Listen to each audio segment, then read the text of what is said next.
Pinakasahig yung mga kawayan na pinagdikit-dikit, pinako. Huh?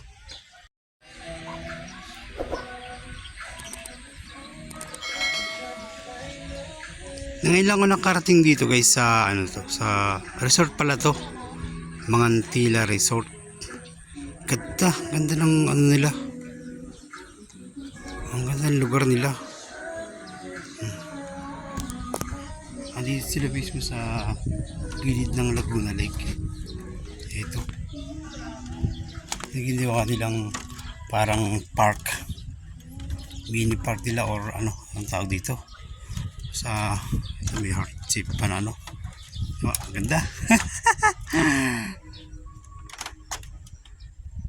Ang ganda dito guys, ang ganda.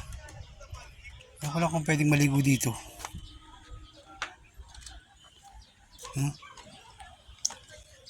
Pinakasahig yung mga kawayan na pinagdikit-dikit, pinako.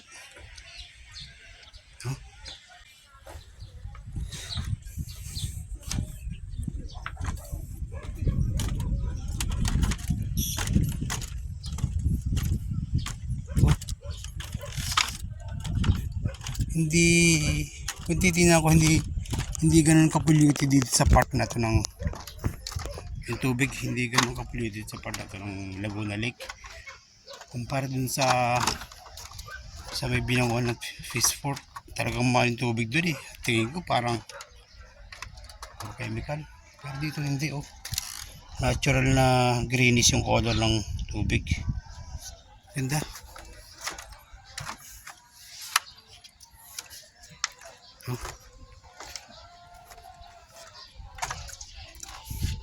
Dito pala guys,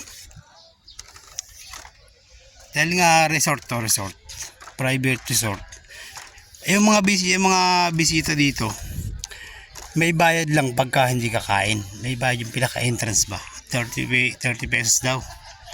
Pero pagka kakain ka naman dito sa restaurant, walang bayad, free yung entrance. Ano, sabi ka daw mas 24 hours daw to bukas. 24 hours, ang ganda oh.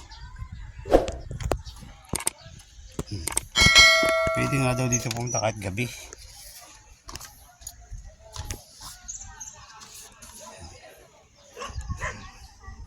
Tali at saka yung tela, ano yung polyester na tela, hindi na bubulok na tela. Ang dito sa kawayan. Kapit na kami mga ilaw oh. Maliwanag dito pagkagabi. Maliwanag dito pagkagabi. Yan o.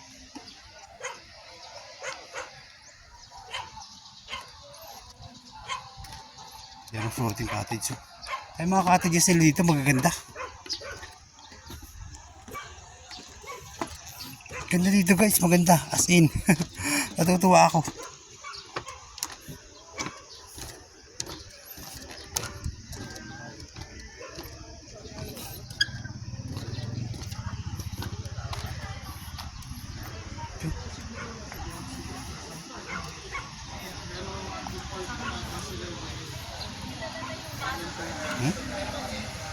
Wala pa.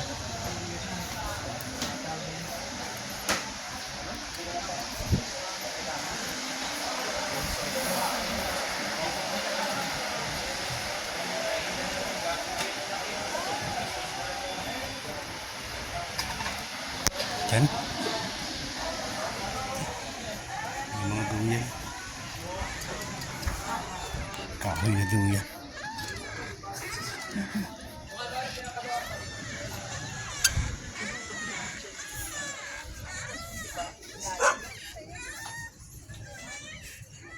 Floating cottage lang. Laki. Korting bangka tong floating cottage, just cottage pero cottage lang talaga kasi hindi naman siya talaga bangka eh. Meron siya mga drum sa ilalim. Ito bangka. Yan. Ito yung Laguna Lake. Parang isla dun sa gitna oh. Baka nga isla yun.